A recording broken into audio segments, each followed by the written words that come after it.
No matter if points are gained or points are lost, there will be much to discuss. For analysis regarding tonight's Winnipeg Jets game, here are Dave Manouk, Ezra Ginsburg, and your host, Drew Mandel. The Illegal Curve post-game show, presented by Play Now, the official sports betting partner of the Winnipeg Jets, starts now. Good evening, Winnipeg. Sorry.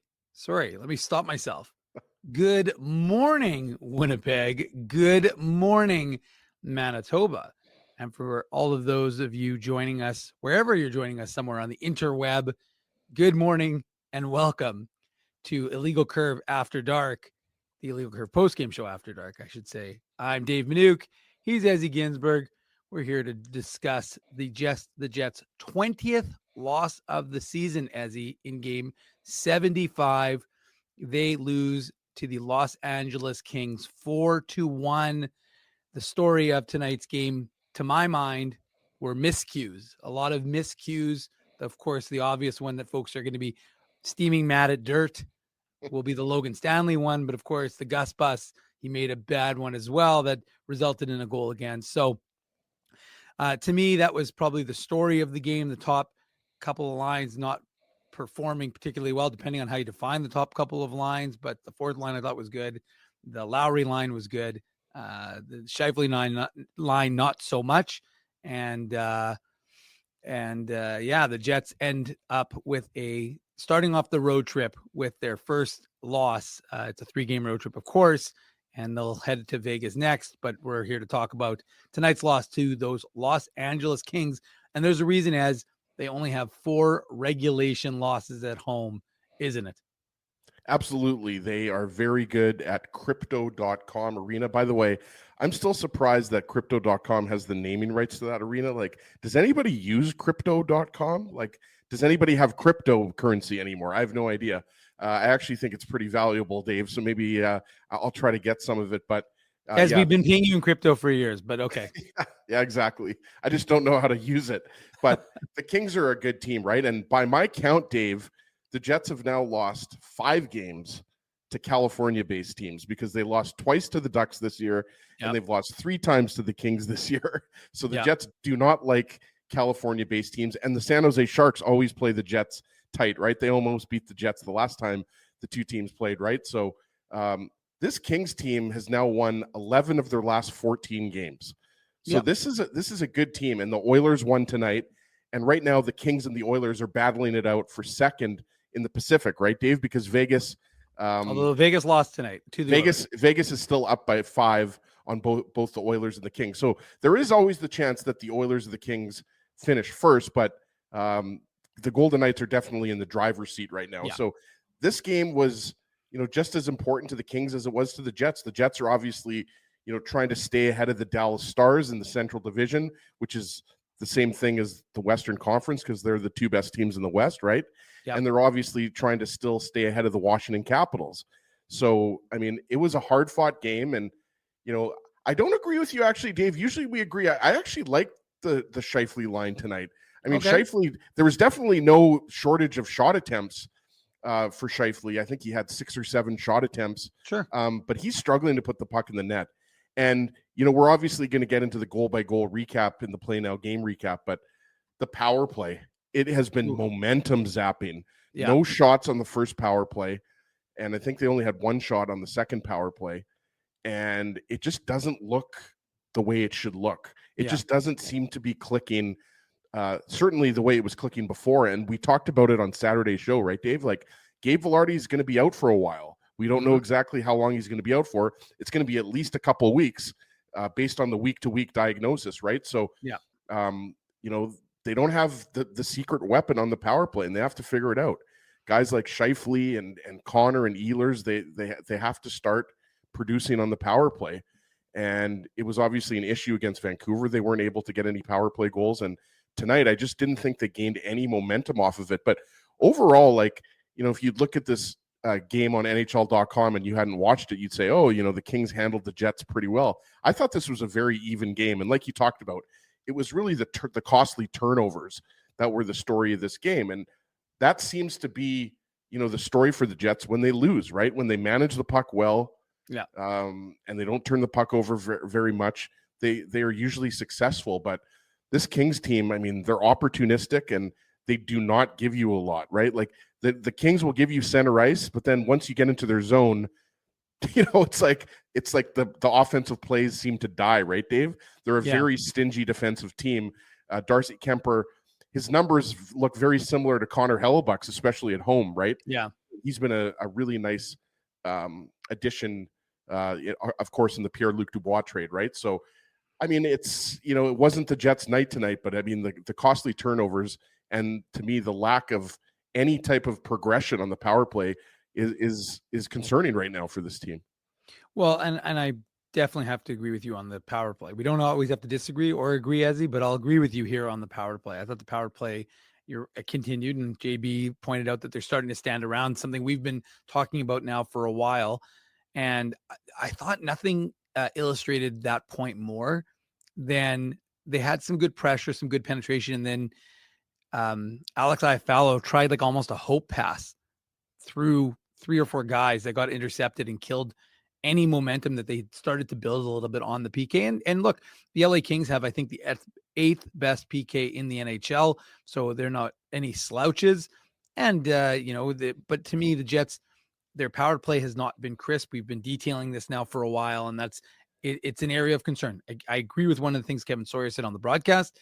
The PK has continued to be good and continues to, and we know that I jokingly called it a power kill because, of course, they scored right after Morgan Barron made the block and then got the puck up to Cole Perfetti, spoiler alert.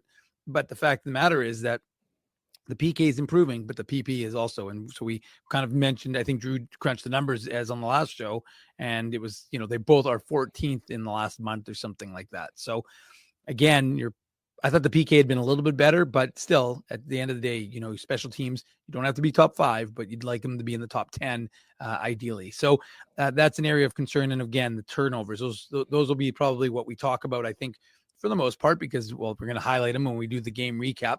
We should probably mention also that, there was some lineup uncertainty heading into tonight's game. We knew that Chris Drieger had come on the road trip. I didn't know that Eric Comrie was coming on the road trip. So apparently he remains on baby watch, but so they've got Chris Drieger up with him in and Connor Hellebuck. So you've got a 3-headed monster with the goaltending but we'll see if Eric Comrie stays with the team or ends up coming back home. But ultimately, Connor Hellebuck starts the game. Luke Schenn, as was reported by Mitchell Clinton this morning, is that he was dealing with some stiffness. So he left morning skate. He was supposed to play, left morning skate early. He didn't play. So Hayden Fleury gets the call into the lineup and paired with Logan Stanley. And then Colin Miller gets elevated into that second pairing role. And the other thing we should mention, speaking of the second pairing, is Neil Pionk back on the ice with his teammates. He skated for the very first time after, of course, as you mentioned, he was labeled as week to week. So he skates for the first time with the Jets, which is, again, a good sign, at least, that he's starting to get back and on the ice. And that's a good sign for the Jets. And, especially when you have Schenn, who's dealing with something. We'll find out maybe more from Scott O'Neill after the game, or the Jets are off tomorrow. So maybe we'll find out a little bit more. But ultimately, you've got some lineup changes. So did you like the way it was configured before we kind of get the game recap going? I think you're not going to change something that's been successful, right? The Jets have won their last 3 games heading into tonight's game. And I mean, the numbers for the Ehlers, Lowry, Appleton line, I just had them up, but the advanced stats, that was the best line again for the Jets. Yeah. And shout out to 7JP, whose comment for the people listening on the podcast, Perfetti looking like a vet every game. LA scariest playoff Jet opponents, smash the like button. He's tired and he's going to sleep. And he says, hardworking IC boys, with a nice little emoticon there.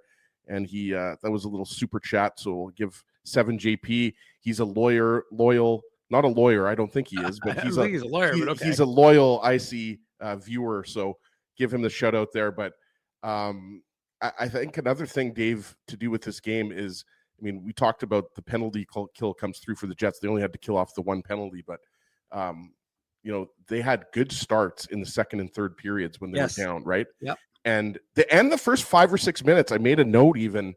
I really liked some of the shifts, even though it didn't result in goals. I like there was a shift from the fourth line. Obviously, Morgan Barron, Dave, had that really good scoring chance in the third period.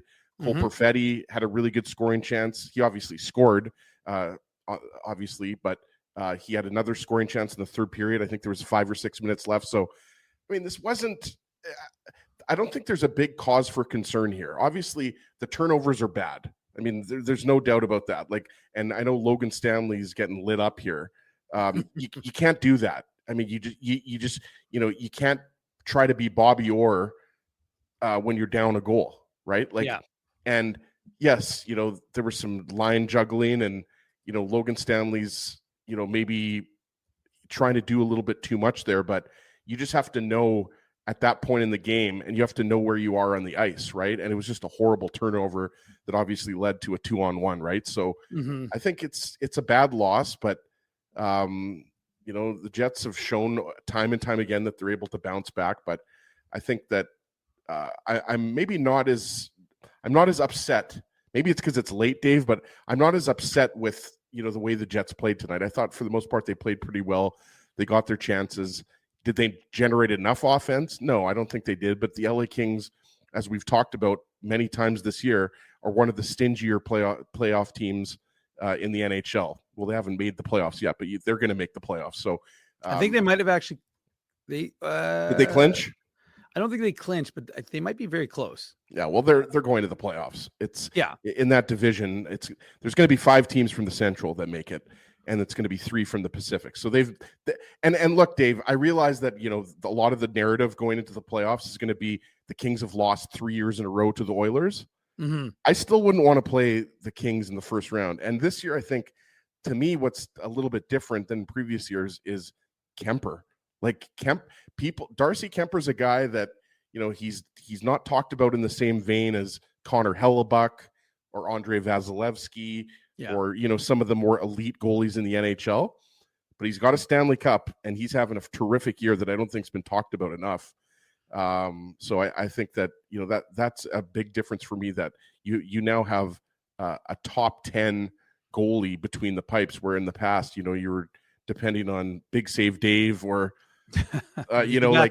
yeah, exactly. So we'll see. But I mean, it's early, but I think that the Kings are going to be formidable for the Oilers in the first round. Yeah. And I mean, again, I know folks are upset about the loss, but I mean, it is still remarkable when you look at the trade for all 3 of those teams and how each one of those teams, the Jets, the Kings, and the Capitals, are all having success, despite the fact that we're always looking.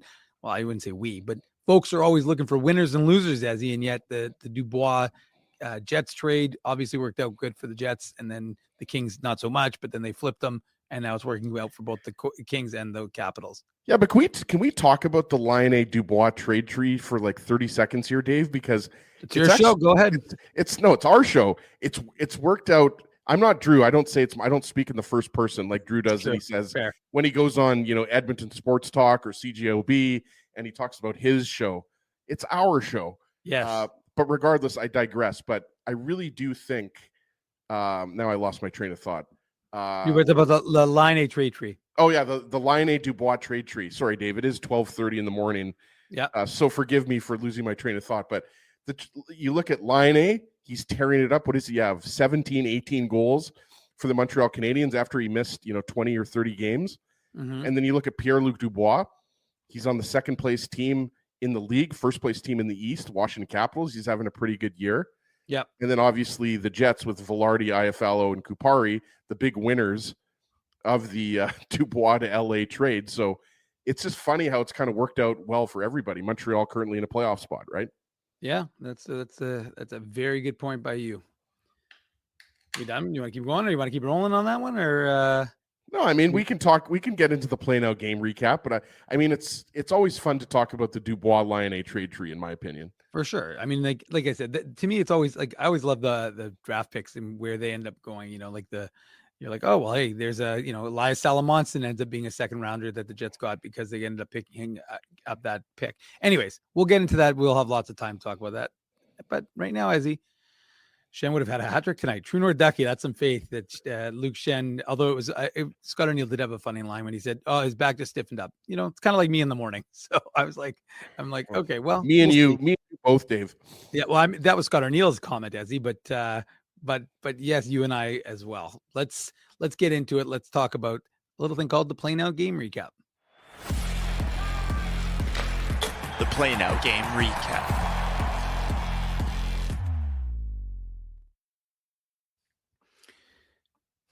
As you always got to make sure you're playing responsibly, and that's what our friends at Play Now do each and every time we go live on this show. Well, things started off. It was an interesting start to the game, I thought. I mean, as you kind of texted me, it was a little bit. They were honoring someone in LA. His name's eluding me now. What was his name? Nick something. Oh, Nick Nixon. Nick Nixon, right? Yep. And so they were honoring him, and it was. I thought, well, that's really what folks in Winnipeg who are starting with a 9:30 start want to deal with, is a delay to the start of the game with a ceremony. But sure enough, I think the game didn't start till about 9:45 or something like that. So I thought, oh boy, this. Well, Dave, after the second period ended, I looked at my phone, and it was 20 after 11. Yeah, no, I know this is going to be a long night. It is, and it was funny because I was like, "Oh man!" And it was funny because the game recap was scheduled for 12:10, and we didn't actually. The game ended around 12:14, so it wasn't too bad, even though we've been yammering. Of course, this is the Illegal Curve post game show. I should mention that. This is Ezzy Ginsburg. I'm Dave Minuk, and make sure you smash that like button. We appreciate you joining us each and every time we go live here on the show. And by the way, we've got lots of good stories to tell on tonight's show, so you're not going to want to miss any of it. That's a little hint for those of you listening. I'm not going to reveal why, but just make sure you listen to the entire show. We got some good stories coming your way. Do we? Oh, well, even for you. But anyways, before we get into the Trevor Moore goal, or before we just start off the game recap, I want to give a big shout out to our boy Dave Shore from Winnipeg, living down in Southern California. He was at the Kings Jets game tonight. Mm-hmm. So I want to give Dave a big shout out. He was just texting me that he's listening to the show in his car. So Dave Shore representing Winnipeg down in California. You got to love it. All righty. Well, I mean, and lots of people are listening to the show. I met some folks tonight as I was taking in the appetizer, tonight's main course, both meals I want to return. The Moose came. The Moose were playing in Winnipeg, kicking off 6 at home, and the Jets, of course, were the later one. But I met someone in the press box who listens. They saw the Illegal Curve name bar in the press box, and the lady said she was getting a tour of the press box. She said, "Oh, I recognize you," and she goes, "I listen to the show." So shout out. I didn't get their names. They're Dave Turnbull's aunt and uncle, I believe. So nice. shout out to them. And we'll hopefully they're listening to the podcast. Maybe, well, probably not live, but they'll probably listen tomorrow. So Dave Turnbull is an absolute beauty. I went to Red River with him, and then when I worked part-time for the Bombers, that was a long time ago, Dave. I don't even know if you remember that, when I had a part-time job with the Bombers, but kind of, yeah. Yeah, worked with Dave Turnbull and Darren Cameron. So shout out to those boys. And obviously Dave does a great job on the radio and as the Moose PA announcer. There you go. Okay, well, let's get into that first goal. Trevor Moore opens the scoring at the 8:28 mark. As I mentioned, kind of off the top of the show, this game was characterized by miscues and mistakes, plays where the Jets had control and they turned it over and the Kings made them pay. I'd say the Kings were opportunistic when they needed to be. And again, the Jets were careless, and that's not something we've seen from the Jets too much this season, but mistakes when they have the puck and them burning them. And here Colin Miller tries to get kind of handcuffs Mark Scheifele with the pass, and Scheifele kind of whiffs at it. And next thing you know, it's interesting because to me, it's not a play where it's a rush play. I thought Colin Miller had time. And similar, and I've mentioned this play a few times already, when Luke Shen handcuffed Dylan Sandberg with that pass. Yeah. And it's something it's reminiscent of what we see in the AHL when pass are behind guys and just not crisp. And that to me was an unfortunate start because it set Scheifele couldn't really get it. And next thing you know, the Kings turn over and it ends up in the back of the net.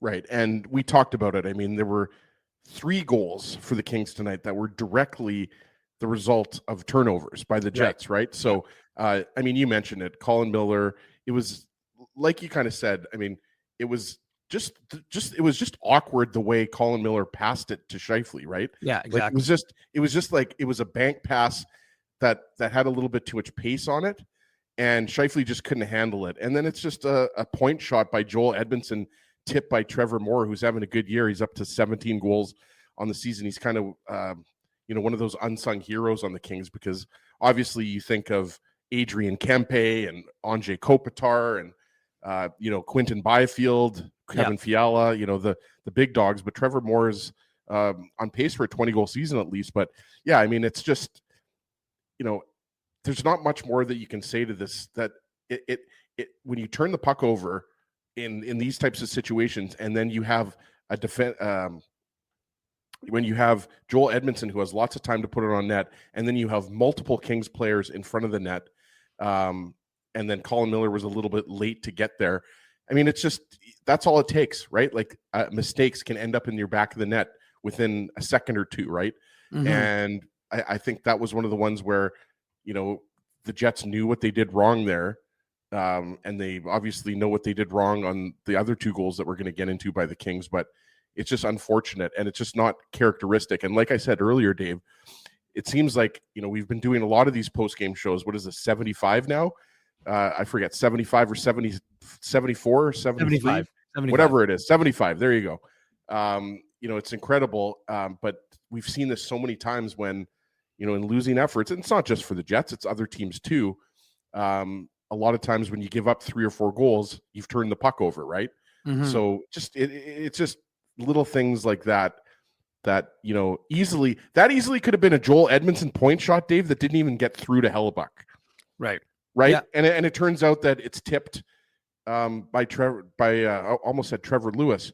Trevor Moore. Trevor Moore in front of that. Yeah, Trevor Lewis was, but Trevor Moore, it's a tip. So, I mean, it's just sometimes those mistakes don't come back to bite you. And in this particular case, it obviously did. Yeah, no, I mean, like, and the other thing also is the fact that, like, as you said, Colin Miller makes the bad pass to Shifley, but then he also doesn't get to the front of the net, because the Jets it was numbers, right? Like, it was 2-2.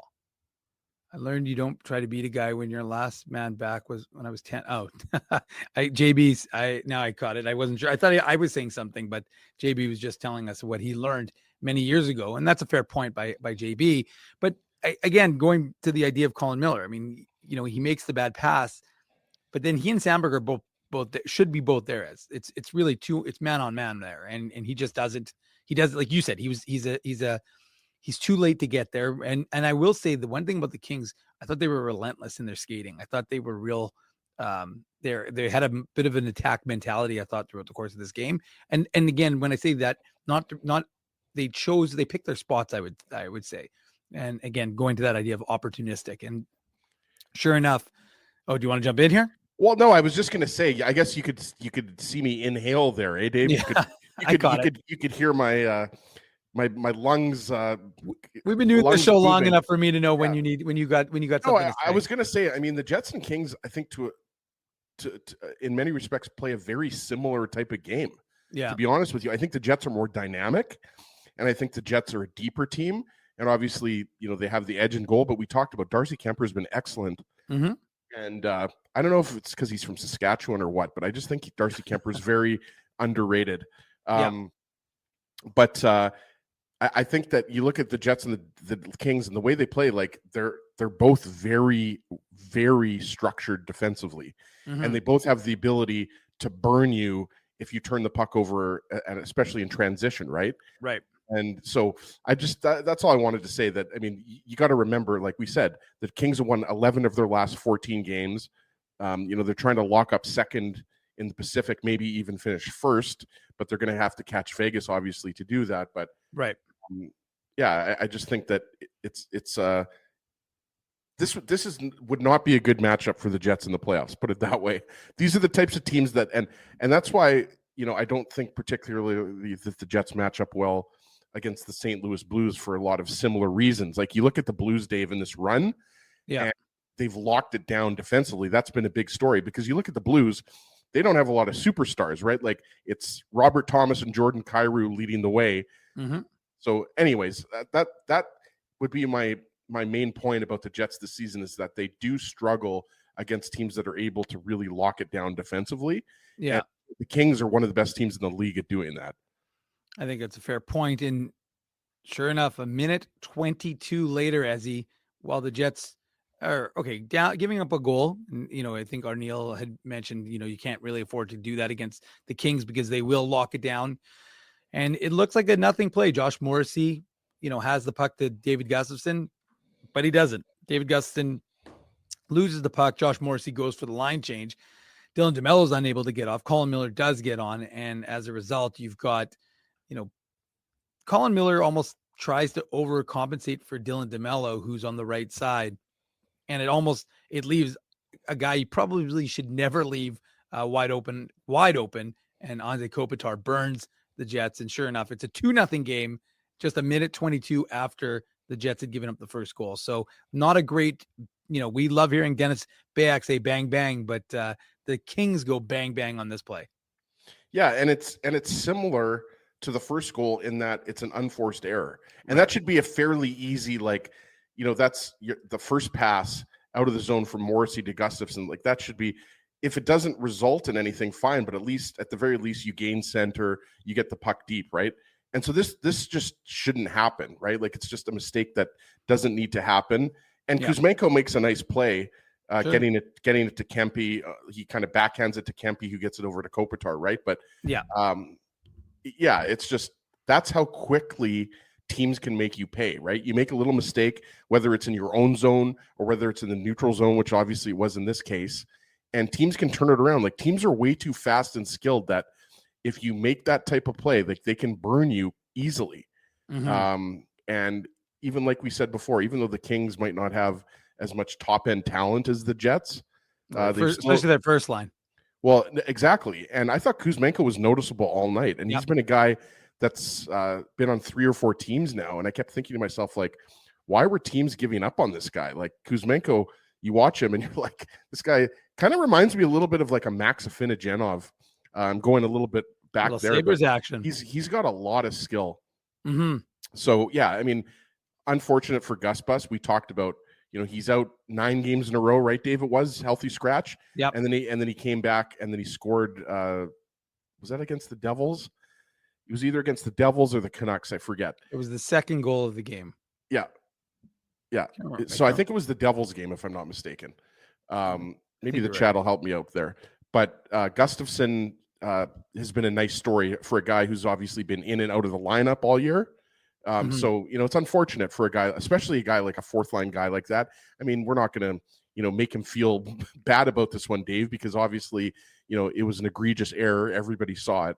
But that was just, again, the story of tonight's game was every time the Jets seemed to make a turnover, especially in the neutral zone, the Kings turned it up ice. And so it shows you they're a good transition offense team. Yeah, absolutely. And so it's 2-0 for the Kings after one period of play. But to the point that you made, Ezzy, the Jets seem to make some proper adjustments in that second period, I should say in the first intermission, because they come out for the second period in a much different fashion. They came out more aggressive, creating opportunities. And again, it wasn't a back and forth high event game. I think high danger chances at 5-on-5 ended up 6-6 between the two teams. But the fact of the matter is that I just thought, like you said, the Jets had a good start, but they get the first penalty of the game. It went to what was the penalty again? Oh, it's Connor Hellebuck, that goon, for tripping Kevin Fiala. So he is they send the nicest guy on the team in Cole Perfetti. Although usually I feel like Nino Niederreiter or Vlad Domestikov also usually Nino Niederreiter, I think, is the guy who gets stuck with penalty duties if it's a delay of game or something of this nature. But Cole Perfetti, he heads to the box and the Jets head to the PK. Anything again on the PK. Now we should acknowledge the Kings power play is not very good. I think they have the 28th overall ranked power play in the NHL. So they are not a very lethal power play. And I mean, to my mind, again, I thought the PK played it pretty well. No, absolutely. And, you mentioned Cole Perfetti, they select him to go in the box. And obviously it turns out to be the right choice, but gotta focus on your man, Morgan Barron here, Dave, because obviously he blocks a shot late in the power play. And then Cole Perfetti happens to be coming out of the box on the right side. And Barron just acknowledges that. And obviously Perfetti goes to the right side and literally the right side And so it's just a nice play by Barron to get the puck up to Perfetti. And then I love that Perfetti, I think, was thinking shot the entire time. Yeah. Even though I think he sold the pass. It was Kyle Connor who was up there. I got the Kyle Connor. Kyle Connor was up there with Perfetti, right? So, I mean, just great to see Perfetti continuing to put goals in the net, putting points on the board, but had to give Morgan Barron a big shout out there, Dave, because obviously he's been a guy that has been criticized, maybe for not producing enough on that fourth line. But I think now that he's moved over to center, I think he's playing the best hockey of the year. I think you'd probably agree with that, right, Dave? And obviously this is the time of year when you want to be playing your best hockey of the year. And, he's putting up points. He's blocking shots. I made the point, and he had the good scoring chance in the third period. So I thought that line was good. Brandon Tanev obviously was out there on the penalty kill as well, right? So I think Morgan Barron, in a game like this, we got to find, we got to point out the positives, right? We can't just focus on, the bad turnovers that lead to goals for the Kings, right? We got to focus on, some of the more unheralded heroes of this game. And I thought Morgan Barron was definitely one of the better Jets tonight. Well, and again, I love that you just ran into it, but there's only one problem. Because you didn't let me do this. The Seagram shot of the game.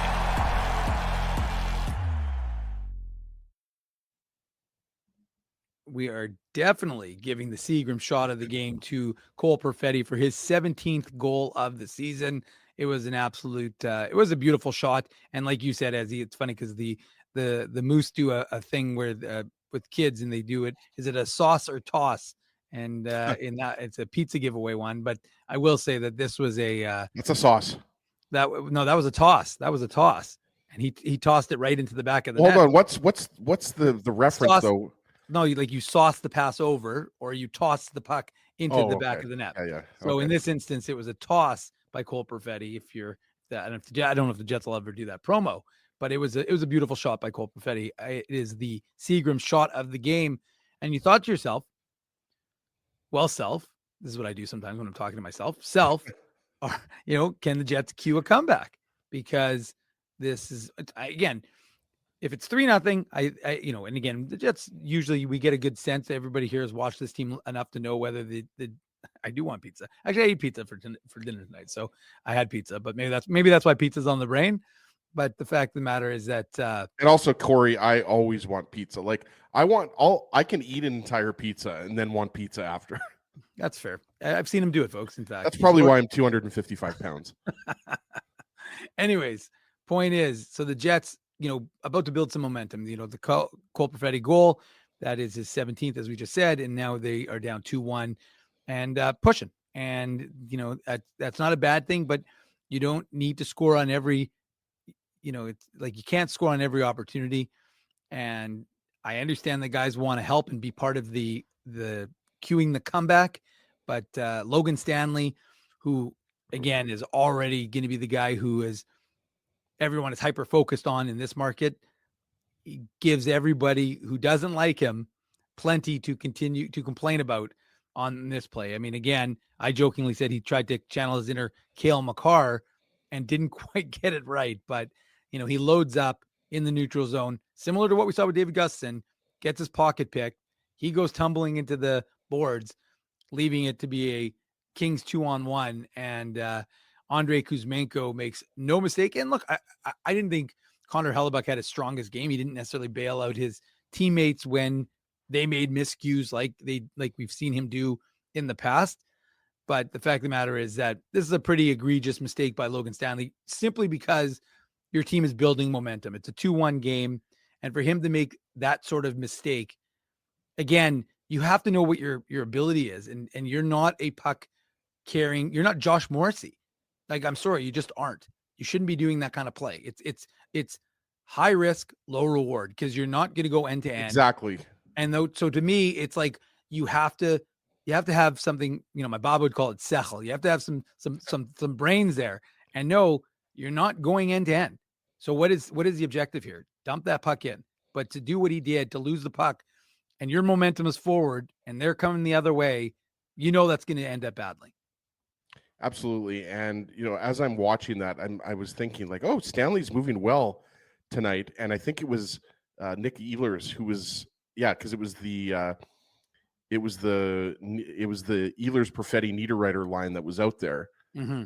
And I was thinking, like, and then you watch the replay and you're like, just either pass it to Ehlers will chip it in, or just dump the puck in. Like you said, it was very low reward, high risk, right? Because you're in a situation where you're like, the most that you're going to do there is possibly gain the blue line. Yeah. But you just weren't going to, like, and obviously he spills and then it leads to a 2-on-1, but and Kuzmenko just does the right thing and hangs onto it and gets it past Hellebuck. But it was one of those plays where, like, Stanley just has to know better, simply put, like you said. Yeah. And he's obviously been burned several times this year on turnovers. And look, Stanley, we talked to Kevin Sawyer about it on Saturday's show, right? Stanley's a guy who, going into the playoffs, his spot's not guaranteed, right? Like, you have a guy like Hayden Fleury who can also play third pair left side, right? So for a guy like Stanley, if he wants to stay in the lineup and, be in the Jets' top 6 heading into the playoffs, he can't make plays like that. That's for sure. And I actually thought against the Devils, Dave, and against the Canucks, those were maybe 2 of Stanley's better games, but because he was quiet and you didn't hear his name a lot, which just meant he was the right thing, right? Taking care of business in his own end, et cetera, right? So it's unfortunate. Like we said, that's the kind of story of tonight's game. It's just the Jets being loose with the puck, turning the puck over, and the Kings just seem to make them pay every single time. Yeah, and again, like I said, this is not all on Logan Stanley. Other guys, David Gustafson, who generally doesn't make a lot of mistakes, he made a bad turnover, right? Colin Miller handcuffed Mark Scheifele on the first one and then didn't play it particularly strongly. So, I mean, guys, there were lots of guys who and again, I didn't like the way Colin Miller defended on the Gustafson goal again. So, I mean, there were lots of guys had bad games. I didn't think that, I shouldn't say that. There were a few guys who stuck out for the wrong reasons. I thought Mason Appleton actually had a good game, as he. Yep. Nikolai Ehlers had a good game, drew 2 penalties. But at the same time, there's just, these games are not going to be, especially a game like against the Kings. We knew it wasn't going to be high flying. It wasn't going to be a 7-6 hockey game. It was. That's why I've compared the Kings to my Devils of the early 2000s. Sure. Or the late 90s or whatever. Like, they suffocate you. They basically play a trap. Like, they call it a 1-2-2, but it's essentially a trap. It's a variation of the trap. I think you'd agree with that, Dave. Yep. I realize that, hockey people don't want to call it the trap anymore because that kind of goes back to 20 years when hockey was kind of a little bit more boring with the clutching and grabbing and everything. But that's essentially what they do here. They will give you a little speed in the neutral zone, but what they'll do is they line it up at the blue line, and they take care of the middle of the ice. They don't let you, like, how many times did you see the Jets really get into the middle of the ice tonight? Like a handful of times, right? Because they've got big defensemen like Gavrikov and Drew Doughty, Edmondson, Joel Edmondson. Brant Clark is a really good young defenseman. Like, again, by the way, there was a rumor that the Kings were looking to get rid of Brant Clark, which is kind of shocking. Yeah, I'm not sure why, because especially with Doughty out, he's a right shot. When he was out, I should say, he's a right shot, and Brant Clark's a right shot. So they definitely needed him earlier in the season, right? So I mean, it was just one of those games where the Jets weren't generating a crazy amount of offense. Like we said, like, Ehlers was obviously very noticeable tonight, like he usually is, drawing penalties. And I thought Scheifele was getting looks. The fourth line was getting looks.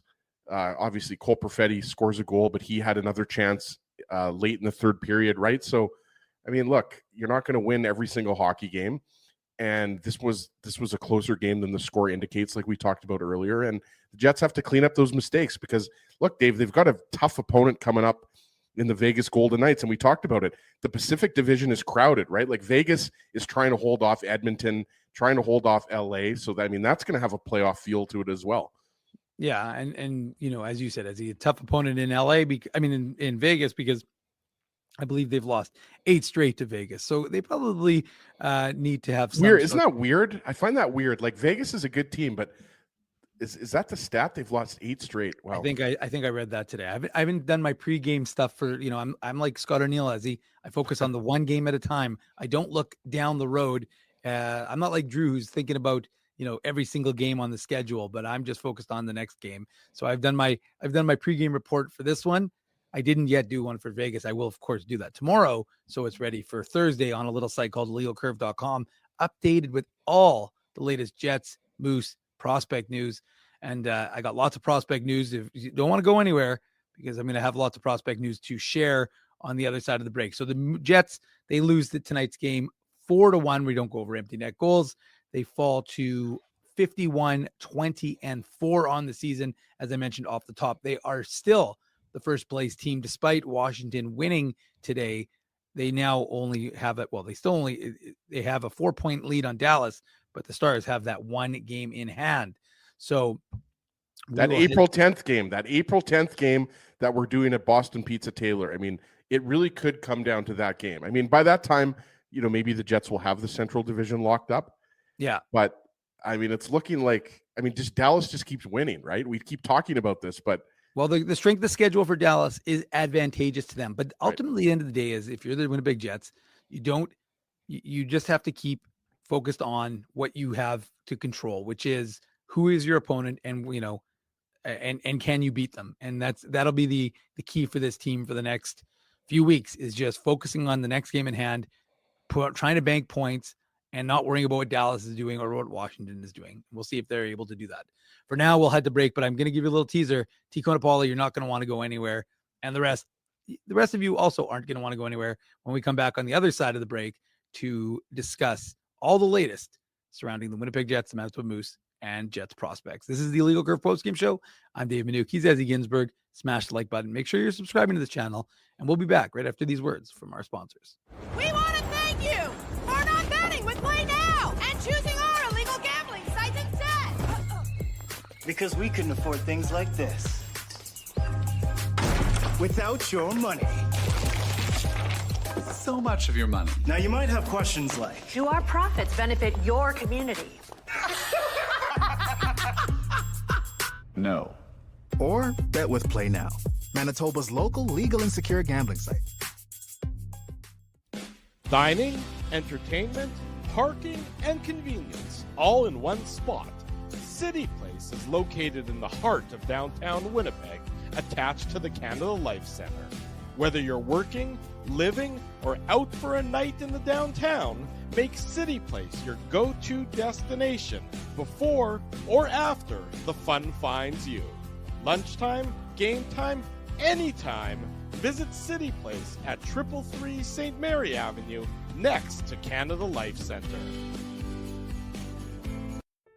Holt Dental, the new official dentist of Illegal Curve, has a philosophy rooted in 2 unyielding principles: genuinely caring about patients and providing outstanding service. Being a patient of Holt Dental means more than just checkups and treatments. It's taking the time to listen and talk to each patient so they can achieve the best long-term health, functionality, and aesthetics for their teeth, mouth, and gums. Conveniently located at Grant Park Festival on Taylor Avenue, Holt Dental is dentistry of the highest quality in a comfortable and relaxed environment. For more information, visit holtdental.ca. Oh, and there's plenty of free parking at the front door, too. Celebrating its 40th year as Winnipeg's home for stand-up comedy, Rumors Restaurant and Comedy Club has recently been named Canada's top comedy club and a top 5 comedy club in North America. From birthday parties to date nights to fundraisers and everything in between, Rumors is your destination for the best and most affordable live entertainment Winnipeg has to offer. For more information on upcoming shows, Rumors' incredible promotions, and to purchase tickets, visit rumorscomedyclub.com. So you're a pizza person, you married a wing person, but somehow your kids are salad people. You can't pick your fam, but you can pick your BP meal deal, starting from $18.99 for takeout or delivery at bostonpizza.com. Welcome back to the Illegal Curve post-game show. This is post-game show number 75 on the season. The same age as Drew. Same age as Drew Mindell. And we appreciate all of you sticking with us. It's already after 1 o'clock in the morning. And yet all you good folks are still here on this show with me, Dave Minuk, and my main man, Ezzy Ginsburg. So be sure while you're here to smash that like button. Make sure you're subscribed. I would love to know what our percentage of subscription is right now. As I would imagine it's probably pretty high because these are our dedicated core. These are the folks these are our ride or dies. As these are the ones absolutely with us, win or lose. Again, there's lots. We'll take everybody, so we're not going to minimize, but we do appreciate the folks that stick with us regardless of outcome. And so, I understand that the folks when the Jets lose, they don't want to listen. They'll a lot of time people tell me after a game when the Jets lose, they can't hear or talk about it, but they'll download the podcast after the fact and listen to us the next day. So I appreciate them as well, but I appreciate all of you. Well, we do sound good in the future too. We do sound excellent in the future. Yeah. Now, but I guess if you're listening to this on the podcast, it's not the future, it's just the present, and we're actually in the past. But we're talking to the people who are listening to the show on the podcast. So that's the future. For them. There you go. All right. Let's go back to the future, Dave. We're going to go back to the future from a few hours before because it wasn't just the Jets in action, as I mentioned. It was a double game day. So put on your antlers. It's time for the Minuk Moose Minute on the Illegal Curve Hockey Show.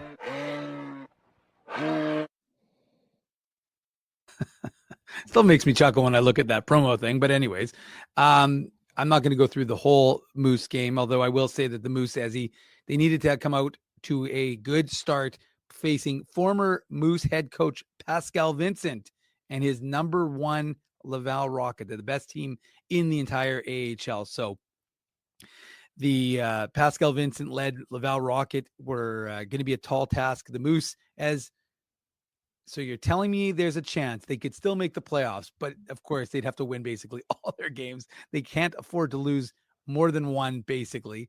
And of course, tonight's game was a loss, as I mentioned already. So the Moose down, I think their tragic number is down to one, either a loss tomorrow. Rockford doesn't play, I think, till Thursday. So if they don't win tomorrow, they're done. And if they do, even if they do, Rockford still, all they need is 1 point and they'll eliminate the Manitoba Moose. So things aren't looking great for the AHL club of Manitoba. And they were down in this hockey game 3-0. Quickly, I will say, though, that, and this is the story I want my boy T. Conapoli and all of you folks to enjoy. I think you'll enjoy it too, Ezzy. So I'm at morning skate today, taking in the Moose optional morning skate at Canada Life Center. And we were going to do interviews with the two former Seattle Thunderbirds, ECHL goalie of the month, Thomas Milic, who went 7-2-2, had a .937 save percentage and a 1.70 goals against average, including crazy numbers. Yeah, crazy numbers with Norfolk. So we were going to talk to Thomas, and we were also going to talk to his former D-man, Tyrell Bauer. And so we were waiting for them, and I'm standing around with Daniel Fink and Austin Saragusa, and we're waiting for the guys to come off the ice, and we're standing right by the doors where they come out. And so the door, Ticona's all ears. I just saw that. So the door opens, and Tyrell's skating off the ice, and I'm standing right there. He sees me, says, "Hi, Dave." I said, "Hi, Ty." And he goes, "Oh, wait, I got to talk to you." So everybody's like, "Ooh, what's going on?" And so he goes to me, he's like, "Yeah. So I was with Parker Ford, and we were looking for a place to eat, and we sat down at this restaurant, and hey, we're looking through the menu. There's an illegal curve sandwich on this menu." No way. And so he goes, I'm like, "Really?" He goes, "So we decided to have," he asked the lady, the waitress, he goes, "What's the story with this?" She goes, "Oh, it's from a hockey podcast." And Tyrell's like, "I know the guy who does that podcast. I'm going to talk to him about it." And so he and Parker Ford both tried the illegal curve sandwich and rave reviews. They both loved the illegal curve sandwich. So what? This is the best story ever. I knew you. Well, you know how much I'm very proud of the illegal curve sandwich at Bernstein's Deli. But the fact that Ty and Parker Ford ate the sandwich, I mean, that's obviously the biggest honor, right? So, I mean, that's just super cool. So thanks to those guys for trying out the sandwich. I mean, it is an amazing sandwich. For those who haven't tried it out, we don't have to. Well, I mean, maybe I will mention it's chicken schnitzel. It's obviously there's a little cheese on there. There's salami, fried onions on thick cut city rye bread. So if you haven't tried it out, go to Bernstein's and tell the owner Aaron that we sent you and try out the Illegal Curve sandwich. But that's an awesome story, Dave. Well, that was a story. It was funny because Ty was excited for me, and I said, "Well, really, that's my boy Ezzy's going to love that story, and T. Kona Pauly's going to love that you're telling us that story." But that's really an Ezzy. Ezzy's going to be very pumped, and I wanted, it was funny. It's one of those things I heard about, and I was like, immediately, I was like, I got to text Az and tell him. And I was like, no, I'm just gonna. And then Daniel Fink, of course, Moose play-by-play broadcaster, is like, no, don't tell him. You got to just share it on the show live and get that reaction. So there you go. I knew you would appreciate that. Ty's an absolute beauty. He's one of our favorites. Obviously, we've had him on the show before. Dave, you've obviously developed a close relationship with him. He's an absolute beauty, tough as nails, but just overall just a good Alberta boy. Yeah, he's a good dude. And so he and the Moose, unfortunately for them, fall in. They gave it a fighting shot. Dominic Continental, the captain, he scored his 17th and 18th goal of the season. So they fell just short. 3-2 was the final. And I think I've actually got tickets if anybody wants to go. There's not many of you left in the chat, but if you are going to be if you are interested in seeing, the Moose and the Laval Rocket play tomorrow night. And I should mention, I was so excited to tell Izzy that story and all of you that I forgot some of the other things I was going to say. Nice moment in the game. The team honored Pascal Vincent. Of course, he was a head coach of the Manitoba Moose for 5 years, an assistant coach with the Jets. And I know that the Jets had honored him when he came back with Columbus, but this was his first time coming back in to Winnipeg. And it's funny because I saw Pascal yesterday at Hockey for All Center, and I was having a good conversation with him. And I asked him what it was like to be back home. And by that, I meant Laval because that's where he's from and that's where he's coaching. And he thought I meant Winnipeg because he thinks of Winnipeg as home. That's awesome. This is where his daughter was born. So he's just a great guy. Had a great time. I miss seeing Pascal around Canada Life Center. But obviously he's having a great year with Laval, and you got to catch up with him. So great to see that he's doing well. Yeah. No, so that was nice to catch up with him yesterday at the Hockey for All Center. And unfortunately, that's kind of leads me into my next segment because, of course, we did have some breaking news, or it was a little bit of breaking news with respect to what was going on with some of or I should say not breaking news, but health updates, Ezzy, because speaking of Parker Ford, he, of course, had surgery. And so the update with him is he had surgery, just for folks who are curious, he had surgery and he's 4 weeks into it. This is from Mark Morrison, head coach of the Manitoba Moose. I think the cast comes off soon. I saw Parker Ford today. He still was wearing the cast. And he'll start working. He's been on the ice skating and working as hard as he can. He's just starting to hold the stick. So, a couple more weeks and Parker will be good. He puts the work in, put it that way. And I asked if there's a possibility he'll still get in some games. He said, I certainly hope so. It'd be great if he could, but we'll just have to wait and see. It's going to be right on the edge there. I also asked about Nikita Chibrikov because you'll remember I broke the news that he had a season-ending injury. And Mark Morrison's comment to me yesterday was his rehab is going great. Trainers tell us that he's ahead of the process, working really hard. He's here sometimes 5 to 7 hours a day, putting the time in, putting the effort in. He looks good. I heard today that maybe by the end of April, he'll be moving around on the ice a little bit. Everything looks good. The bad news was that Chaz Lucius, he's still looking to get a prognosis on his ailment. I don't expect him back for the season. And I said, well, that's got to be pretty tough given all the hurdles this young man has had to overcome in his young career. At just 22 years of age. And Mark's comment was he fought through some surgeries and injuries. He worked really hard to get back to where he was.